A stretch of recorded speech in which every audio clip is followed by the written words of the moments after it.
Voici l'instrument numéro 8, c'est les gros blocs de la marque Audiaflight, ce sont 2 blocs de puissance de 8. Avant que je vous explique tous les détails de cet appareil, suivez-nous sur notre chaîne YouTube et sur les réseaux sociaux, Instagram et Facebook. Et donc, on retourne à notre appareil. Strumento numéro 8, ça fait partie de la série Strumento de la marque italienne Audiaflight, qui sont basés à Civitavecchia, pas très loin de Rome. C'est déjà pas loin de 40 ans qui sont en activité. Et comme je disais, la série Strumento, c'est leur top de gamme. L'idée des Strumento, et de ça qui vient aussi les noms, c'est vraiment donner la précision des instruments de mesure, l'idée, disons, l'association entre instruments musicaux et instruments de mesure. La caractéristique principale du genre de cette électronique, je pense, de tous ces instruments, c'est vraiment le fait qu'il est transparent. Moi j'ai des difficultés, vraiment des grosses difficultés à donner une idée des timbres de la voix, de la spécificité de cet appareil, parce que sont vraiment transparents. Ce qu'on écoute, c'est la source. C'est un fil qui amplifie. C'est presque la perfection. Voilà, pour moi, effectivement, ils sont ici dans la salle de rêve parce que ce sont, pour moi, les meilleures amplifications qu'on a. Sûrement, comme relation qualité-prix, sont imbattables. Ils rentrent dans les meilleures amplifications du monde en absolu, et je mettrai dans les premiers 5, ou même premières 3 pour moi, c'est mon point de vue, mais voilà. Je rentre un petit peu dans les détails techniques. Chaque bloc il pèse 100 kg, donc déjà rendre l'idée du poids. Les transformateurs, bien sûr, ça prend la plus grosse partie. C'est un très gros transformateur, je crois que surtout de 5 kW, il est blindé, au double blindé. Il est décroché de la base. En fait, le transformateur est monté sur une plateforme qu'il est accroché à les châssis.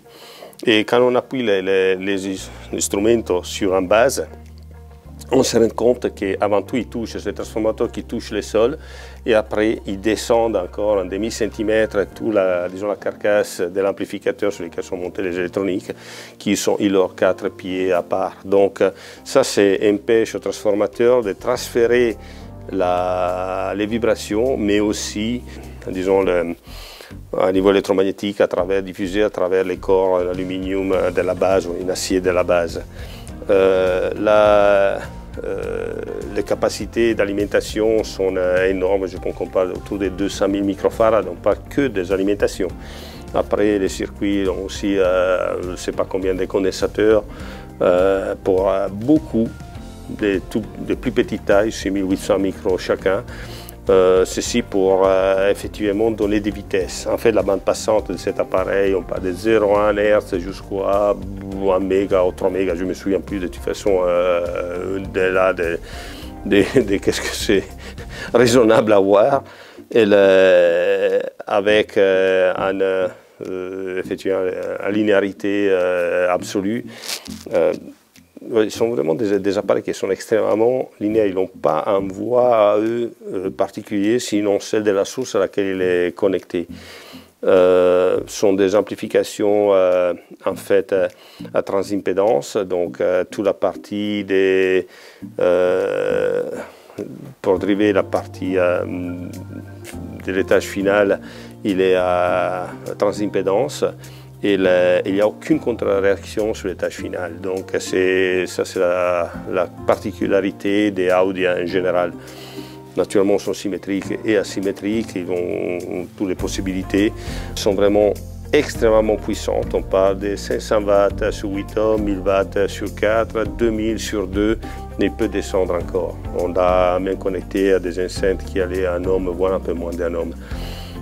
Sans aucun problème. Donc voilà, ce sont des amplificateurs absolument formidables, extrêmement précis, avec une rapidité peut-être des plus impressionnantes qu'on a jamais écoutées. Encore une fois, c'est difficile de dire parce que ça dépend vraiment de la source. Ce n'est pas l'amplificateur. L'amplificateur, il fait qu'est-ce que la source y donne. Donc le mieux c'est venir à l'écouter. Je pense que c'est vraiment le point principal. S'il faut donner un défaut, c'est le poids. Mais c'est le seul défaut qu'on peut dire de cet appareil. Pour le reste, il vaut la peine.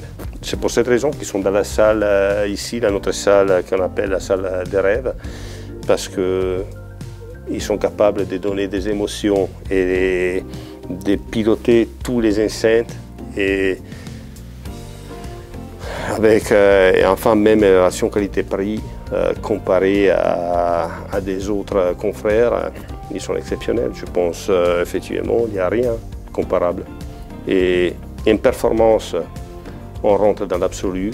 Et à niveau des prix, je pense de loin les meilleurs. Donc vous ne croyez pas, n'hésitez pas à les écouter dans notre réseau de magasins en France. Ou sinon, venez ici chez nous, vous pouvez les écouter en direct. Voilà, merci et à bientôt.